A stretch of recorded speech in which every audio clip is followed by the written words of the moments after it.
আপনারা যারা ঘরে বসে ন্যাচারাল বডি বানাইতে চান, বডি শেপকে সুন্দর করতে চান, তাদের জন্য আজকে আমি একটা সাজেশনই দিব। আপনারা বাহিরের কোনো প্রোডাক্ট বা কোনো ধরনের ফিট না খেয়ে আপনারা ঘরে যদি ন্যাচারাল বডি বানাতে চান, তাহলে খেজুর, কিশমিশ, কলা, বাদাম, চিনাবাদাম, কাজু বাদাম এবং ১ গ্লাস দুধ দিয়ে ব্লেন্ড করে নিবেন। সকালবেলা প্রত্যেকদিন এই খাবারটি খাবেন।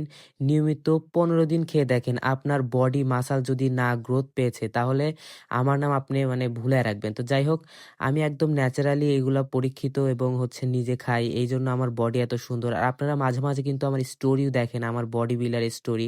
আসলে কিন্তু আমি বাহিরের কোনো ফিড বা প্রোডাক্ট খাই না। এটা আমি ঘরোয়া পদ্ধতিতে রেগুলার করে থাকি। আর রেগুলার করার মাধ্যমে কিন্তু আমার বডিটা অনেক সুন্দর। এটা খেতে অনেক টেস্টি এবং মজাও লাগে। অনেক সুস্বাদু, এটার স্বাদ কখনো ভোলা যায় না। তো যাই হোক, থকথকে করে ব্লেন্ড করার পরে গ্লাসে ঢেলে আপনারা নিয়মিত প্রত্যেকদিন খাবেন এবং প্রত্যেকদিন খাওয়ার পরে দেখবেন আপনাদের ন্যাচারাল বডি কতটা সুন্দর হয়েছে এবং আ তরতাজা হয়েছে।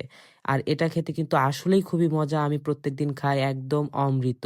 যাই হোক, আপনারা যদি আমার মতো ন্যাচারাল বডি এইরকম বানাইতে চান, তাহলে কিন্তু আপনারা ঘরোয়া পদ্ধতিতে এইভাবে এরকম সবকিছু মিশিয়ে ব্লেন্ড করে আপনারা কিন্তু আমার মতো বডি বানাইতে পারেন। যাই হোক, আমার বডি যদি আপনাদেরকে ভালো লেগে থাকে, তাহলে অবশ্যই লাইক এবং কমেন্ট এবং শেয়ার করে দিবেন এবং আপনারা কি, কি সাজেশন নিবেন আমাকে বলবেন।